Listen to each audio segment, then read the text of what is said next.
Chris, thanks for coming and sitting with us. Appreciate it so much. You are the founder of PodFest, which is having its event. Remind me of the dates for everything. January 25th, 28th. Okay. It's our 10th anniversary, so we've been at it for quite some time. Yeah. In Orlando, Florida. And we're barnstorming through Texas. It's one of our favorite states. Yes. And we've done 4 stops. And we stopped at this beautiful studio in Houston. Oh, thanks, and put a bow tie on it. And it was awesome. It electrified not the crowd there, but people watching social media were really, the pictures were beautiful. Your studio is amazing. Oh, thank you so much. Well, we were just so happy to have you collaborate with Pod Houston. Houston in town, shout out right? to Oziel. Yep. Shout out to Oziel.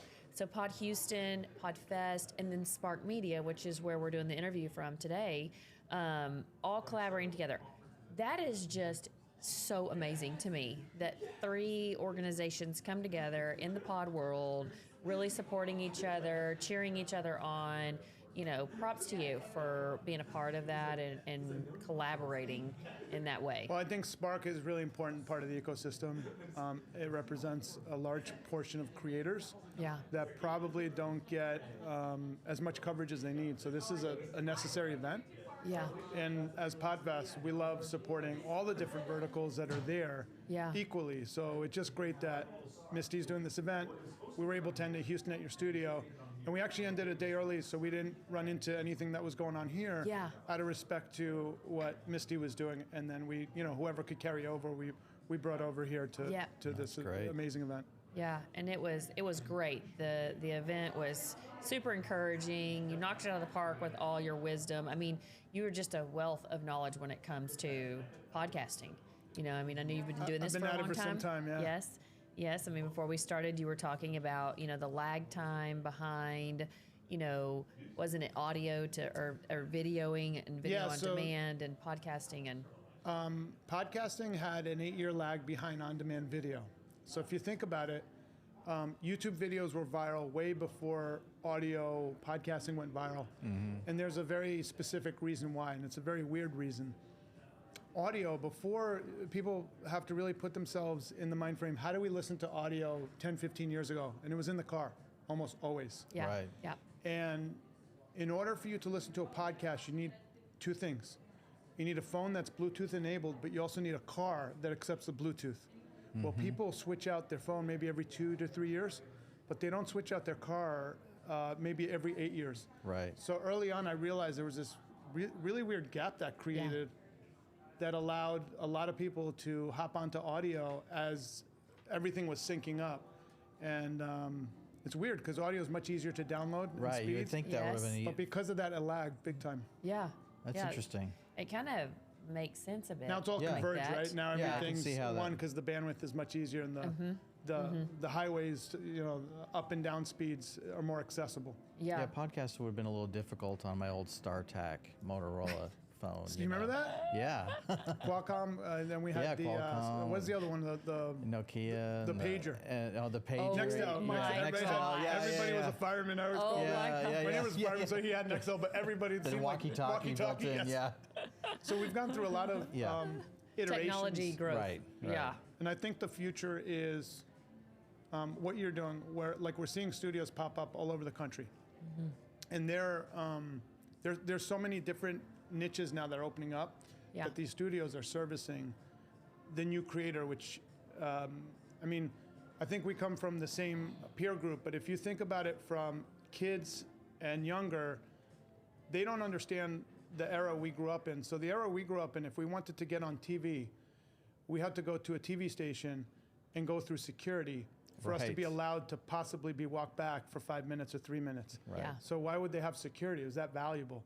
If you talk to a kid about that, they'll look at you like you have 2 heads because they have a green screen in the bedroom and they're gaming. Yeah. Yes. Yeah. And they got Twitch streaming, they got all that stuff. So for them, it's ubiquitous. For us, we didn't have that ability up until recently, and we remember that. Just like a kid can't use a rotary phone. Right. Mm-hmm. They don't, you ever see the Ellen DeGeneres clip where she had a millennial try to use a phone? Yes. Had no clue how to use a phone. No clue. And then you realize that was cumbersome, but that's how we used it.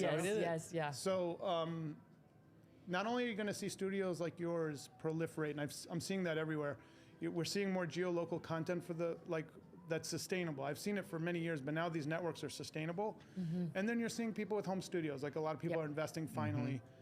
Early on, people, and I have to commend you, you're investing in your studio. Most people didn't invest in themselves as an investment.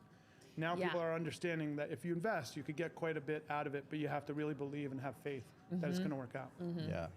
Yeah, that was one of the big hoops was, you know, I've always said in entrepreneurship, the best entrepreneurship decision you can make is bet on yourself. Right? You've got to bet on yourself. Because you hold the control of what happens. You know, if you're gonna, how well and how hard you work at that, you can reap rewards for that. You know, not every idea is successful, so there's that. But at least you have a fair chance at that if you are investing in yourself and betting on yourself and saying, okay, I'm going to give it a run at this and put a time frame on it. And then hopefully you knock it out of the park. But if not, you have a time frame on it, you find something else to invest in. Well, and you pivot yourself, within, right? you'll find something within that experiment that might resonate. Correct. And I've seen people do really well on the pivots. Yeah. Once they read the signs, like, okay, I was off here. But, here's what I see. In the online business space or the shows, whatever you want to call it, people want to return right away. And you guys are business owners. I'm a business owner. I've had many businesses, like even a traditional franchise, they tell you it takes 3 years to break even. That's a proven model that's dropped in a city with metrics. You can't expect your online business, or whatever it is, your show, to reap right away. But you do have to look at the metrics, and you do need to grow and read the signs. So I always tell people, give it, you know, at least a year so you know where you're at before you really go to the next, you know. I say this industry is not one that you get in for the short term. No. Like you can't bet on the viral. You should prepare for viral, but you can't bet on the viral. So in that statement alone, I say you should prepare for viral, because if you do go viral and you don't have anything to back it up, and you're not deep enough, and you don't have any way to capture that, and your bandwidth, all that, you're crushed. And then it's a back to boom, right? If you can't bank on that, that's a, I don't know. You bank on the long-term game, right? So if you look at shows that are super successful now, you're like, they're an overnight sensation. You're like, no. If you go look at them, they had started little things 10 years back. That's right. They had been running at this game for 10 years. They had failed at some things, started some things, modified some things, and then eventually they found something in the persistence momentum that worked. That they build up. Yeah, my wife started Biz Women Rock for Women years ago, and she didn't monetize it for the first 2 years, and then she did. She did great. But then after 5 years, she was done with it, and then she created Women's Meditation Network. And I'll be quite honest with you. We're like, all right, well, this probably won't make money, but this is what you want to do, so we'll figure it out, you know, our home expense and everything. But it took off because she was following her mission. Passion. Passion. Like something internal said to her, this season's done. And the women that listened to it were devastated. Like we were in a room when she announced it, and you could feel the whole room deflate because they listened to her show. But that inner voice had a bigger mission for her, and I'm very proud of her for following it. But it was a very scary decision because like, what's going to happen? Because but you know, millions of people listen to it now. But you have to also listen to your inner voice of what you're meant to do, I think. I know it's very spiritual. And I know we're in a spiritual place. But a lot of people don't get, like, sometimes you got to listen to that voice, and it might not make sense. But there's something else coming through you that you should really pay attention to. Yeah. Definitely. I say that's the voice that just doesn't go away. Like it stays in you. You know, and there's something that keeps saying and prompting you to do it. And, you know, we're doing a talk tomorrow about audio and video, but in the differences and how to get started and different equipment and just helpful tips, real practical kind of things. Both of us live in the real practical. We both love to give practical applications to help you get started in something. And at the end of ours, we show our blooper reel. It's like you plan for this, but sometimes some funny things happen. And not on purpose. And so, you know, it's be real with yourself, and then we say, just start. You know, the biggest feat is just listening to that inner voice, having the bravery to start whatever it is that you feel inside of you is saying, go do that. Go do that passion. I'll tell you what joke always kills when you have experienced podcasters and beginners in a room. I'll say, I'll say to the beginners, do you want to hear the number one mistake all the experienced people have made? And they're like, sure. Now the experienced people are like, let's see if he knows. I go, they forgot to record an episode. And it always kills because everybody has an episode. You think it was awesome? You forgot to hit record? Yeah. I've been there. Or you hit it, but you're actually recording before, and now you're not. You know what happened to me recently now? That's what happens with AI cameramen. bots. Have you ever been on Zoom and the AI bot shows that it's recording? They have these AI things, right? And I'm not recording on my end; it's someone else's AI. Yeah. And I've had where I think I'm recording, but it was someone else's thing showing recording, but I wasn't recording. And I'm, a veteran of this, so you're like, amateur. But once the beginners see that everybody messes up, right? Yeah, they're like, okay, they're laughing, so they survived it. Right. Yes. So my biggest fear isn't that bad. Yeah. Learn from that. Move on to the next one. Yeah. That, and I think you've got to be able to be vulnerable. In your message. I think you got to be careful to listen to like the trolls. Like there's different kinds of feedback. There's people that give you good constructive feedback. Yeah. And then there's people that just want to lash out at you. Yeah. It's taken me a long time to equalize that. Yeah. Because some comes from someone just not in a happy place. Yep. And it's not, for me, it's not healthy to take it in. So sometimes I'll forward it to my wife or something like, read this, tell me if there's anything good stuff. Because you can tell right away if the email starts really bad. And then there's other people that care. Sure. And they want to give you really great feedback. I'll take that all day long because I do like feedback. Right. Yep. But the negative stuff. The negative stuff, I think, is probably one of the biggest fears to prevent people from starting because they think, I don't want that. I don't want to open up that door of. Yeah, it's not that bad, but I wish I could tell myself that 10 years ago, if that makes sense. Yeah. I would take every bit of feedback when I was younger. Yeah. I have high blood pressure from it. Because I've done like 2,000 events, so everything for me is like, I'm a perfectionist. Wow. Yes. So I want everything to be perfect, even if it's like a meetup at an IHOP, like literally. Sure. Yeah. I can relate. You know what I mean? I like can it relate. doesn't matter. Like someone thinks that IHOP for me, it's like, I don't care. It's like this. Yes. It's a show for me. I don't care where it's at. Like down to where the chairs are sitting. Right. You know, I'll take extra chairs out if I know my numbers. So like I get really technical. Yeah. And if I could tell my younger self, like, yes, take it seriously, but don't take it home. Yeah. And that's my thing. I'd think about things at night. Like, I could have done this. Like, all right, you get next at bat. Try it out then. Yeah. Somebody said something to me, my faith's really important to me. And somebody said something to me that you're such a perfectionist. I'm like, I know, I'm always trying to get everything like just so perfect and strategized and everything. And they were like, why are you trying to achieve to be Jesus? Like literally he's the only one that was ever perfect. And I was like, oh, well, when you say it like that, it kind of sounds a little funny, doesn't it? I mean, it's like there's no possible way to hit perfection. Right. And knowing where you've got to let go and like, okay, in the grand scheme of things, that's not going to matter. Right.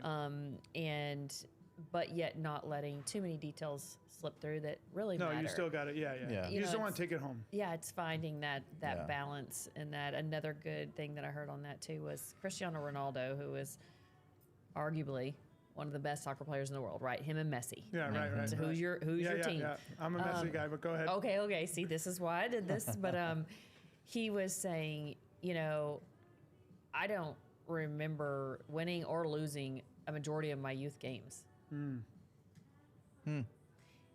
But I do remember winning the World Cup. Like I do remember his huge accomplishments. His first game at Manchester, his first game at the higher levels and things like that. But he's like, the journey's the journey. Like let it be. It's don't Enjoy live. The journey. Yeah, don't live stuck in the that episode didn't hit. That didn't go good. I mean, don't live there. Right. In the grand scheme of things, 300 episodes down the road, you're going to look back and go, well, I don't even remember what had happened with that thing. But if you hadn't started that 300 episodes ago, you'd be at 1 now. Correct.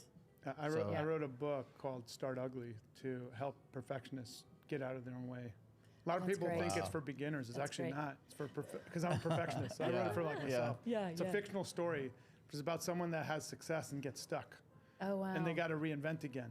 Wow. And the kid in the R&D lab has the answers, but the boss can't see it for the future. Right. And it's funny because some people are like, oh, I've already started. Well, it's for you if you're successful even because we get stuck by our own success because then you're afraid to try. Because you're afraid of how people see you, which you got to always reinvent. Yeah. Well, and you also like set a bar like on maybe something previously you've done, it's some achievement. And you're like, well, I can't do another one if it doesn't live up to that. Or financially you do well, right? Right. And then you're like, what if this next thing I don't make a lot of money? Yeah. and I'm very successful financially, what will people around me think? Like Right. that doesn't serve you well, because if internally you got a mission to start from scratch, that's your mission. Yeah. But your ego attaches to the past. And I'm speaking for, like, everybody sees this, Yeah. but you see yourself here, and you just got to be humble Yeah. to go down that journey, because that's your journey. And sometimes you get stuck in the past. So Yeah. it happens to all of us, and it's Yep. just you Yeah. gotta And probably do those people introspection. aren't really looking at you that way. No. You, So you true. project No, it's that all on it's them. all in true. our head, 100%. So They don't. true. They're worried about their own stuff. Yeah, they've got enough to worry about. That's the filters in which we see life. Yeah. That's you right. know, and They're worried about cleaning their house just like anything else, Yeah. or getting home Yeah, to the they're kids, like- whatever it is. Right. Like they're worried just like you are. They're like, oh, Yeah. you started a new show? Oh, I didn't know. I'm sorry. Hey, okay. That's okay. 100% Great. right. Yeah. I had a friend that's here who I love dearly. He's like, I didn't know you were in Houston. Like, we're the Amber 50 people. He's like, I was at the hotel. I just wasn't paying attention. Meanwhile, Right. email, social. Yeah, yeah. He didn't know. Yeah. So it's That's just like you're just wild. paying attention right in front of you. You're right. Yeah. And I think that's Yeah. important for younger people too, to realize, like, no one's watching you. It's all in Yeah. your head. Everybody's worried Yeah. about themselves. Yeah. Oh, 100%. We live in such Especially, a yeah. narcissistic time With all right their now. filters they add to everything. Yeah, you know something? I deal with a lot of creatives, and we have a video track. So I used to deal with a lot of YouTubers, and narcissism is there's also introverted narcissism. Yep. Mm-hmm. So I didn't know this. I had to study this because I'm Yes. dealing with personality types. Some people won't get back to me, Right. and there is such a thing as someone being an introvert and a narcissist Yeah. still. Yeah. They just don't express it, so you have to figure it out internally. Yeah. Right. Yeah. And it's unfortunate, but a lot of the most successful creators that I find, audio, you don't have more introversion, you don't have a lot of narcissism Yeah. in the audio only. But in the video, you have a very high rate of narcissism. And the reason is, I've asked myself, like, why is this? Yeah. The narcissists are feeding off attention, negative or positive. They love it. Yeah. A normal human being, when they get negative attention, it hits them in the gut, Yeah. whether they say it Yeah. doesn't or not. Yeah. And they think a little bit. Yep. Yeah. A narcissist never stops because the attention feeds the beast. Yeah. Right. So not good or bad, different personality types. Sure. That happens when you're a kid. There's different things that Yeah. happen, but I do think that social media is feeding that personality type more than we've ever seen before. Yes. Definitely. And being And able it's tough to deal with them. hide. Well, Yeah. you don't have really. You don't have to feel the responsibility of your statements at all. Like you Right. can just type them and let them fly. They don't Type realize them it's and let them fly. impacting some, Yeah. Exactly. someone else. There's, That makes sense. 7% of our communication is actually our words. That's a very small percent of our communication. So what is it, like emojis, or what were So, we talking about? nope. Like, That's in real Yeah. life. So if we're communicating right now, oh, the nonverbal. I got all the nonverbal right, that we right. have, you don't have that in text messaging. it. Right, you don't even see the person's face. No. Yeah. That's right, that's right. So the way you interpret that is through your filter, your lens, your everything. There is so much room for miscommunication. Yeah, I hate and text because yeah, I can't even punctuate correctly. So then, wrong I'm always- interpretation, and now you're mad, and now you're fighting over something that I always probably- kind of I tend to go on the side of extra nice on the text to make sure Yes, they don't yeah, know I'm being curt or, short with them. Yeah. Because it can come across that way. It can, but and then people you're aren't like- meaning it that way. But Yeah. most of the My time. younger nephews and I used to do Big Brothers. I've literally been to a wedding with like my little brother, who I love dearly, and he wasn't talking to me, so I text him, and then all his feelings come out via text. So you just have to figure out like what Yeah. modality works. Yes. Wow. But I just thought yes. to myself, how weird, because this generation talks through text. So he Yep. was able to express himself via text. But when I'd ask him, he'd say everything's fine. Yep, Everything's fine. because Yeah, that yeah. generation can't handle the pressure Yeah. of an intense I guess so. conversation now in person. It's like, just a totally Do different you think they internalize world everything? and land. Yeah, I just think they don't have as much encounter. They don't have the skills. Yeah, because they grew up doing this. Let's go to my friend's house. Mm-hmm. Okay, yes, let's go. And I mean, there wasn't like you had to go to the playground and go, hey, do you want to go to my birthday party? Right. Right. And face Like, the and rejection or exactly. the Or the excitement. excitement. Yeah. Either one, they don't. Yeah. They haven't had that encounter from the beginning. Cameron is our studio admin right now, and she's 23. 23, yeah, she told me last night. 24. Yeah, and we were talking about when Google started, because Google podcasting just went away, and, Right. and the year of Google, And I think they've been for 25 years. And I was like, so you have not known life without Google. Like, if you think about it. I remember when beepers came out and I hit another car because I was looking at my beeper. I was getting like stock updates. Yeah. But I mean. So then I got rid of it. But I was like coming of age, and then the cell phones were more ubiquitous. So it's the communication styles. And what I think is relevant too in podcasting right now is having those younger voices. And, you know, Cameron and a bunch of the younger interns and people that have been in the studio are like, "Ooh, I want to start a podcast. I want to do," and I think it's important that they have a young voice, you know, and that there is a good, funny solid you bring that up, voice in that generation. Because when we were growing up, you had your group of friends. Yeah. And if you didn't, you found a group, hopefully, right? Sure. They go to podcasts for that conversation. You notice that? Yes. So they'll listen to another group. Yeah. Yes. And they'll be listening, but they think they're part of the group, but they're really not. It's like Matt's podcast. It's a community. Well, that's why Rogan's so popular. I did ask, because I speak a lot, and this was years ago. I asked the younger guys that listen, I go, why do you listen to Rogan? He goes, I feel like it's my tribe. And they're getting what we had because we didn't have that. You know, we had in person. You have to go make plans and go out and wait for someone who's 2 hours late in the group and whatever. All these dynamics, they have the podcast is what fulfills that conversational. Yeah. It's interesting. That's very true. I can see that. Yeah. That's why they'll listen to 2-3 hours. Some of these. You ever see like that podcast that have like 10 young girls and they'll all talk like in circular tables? Yes.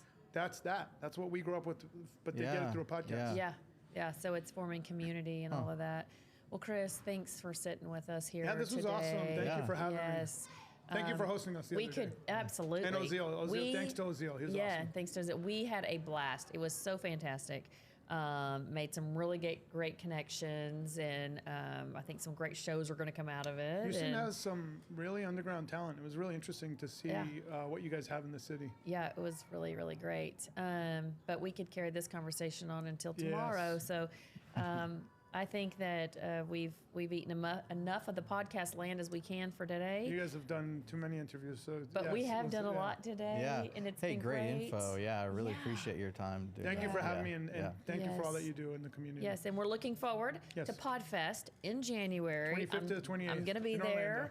I'm on a panel there. I'm excited to share and sitting with Misty and talking about collaboration and our passion and our heart for collaboration. Exactly what happened here in the last few days with Pod Houston, PodFest, and Spark Media all collaborating together at the studio. So we were happy to be at home for all of that. And thanks for your time.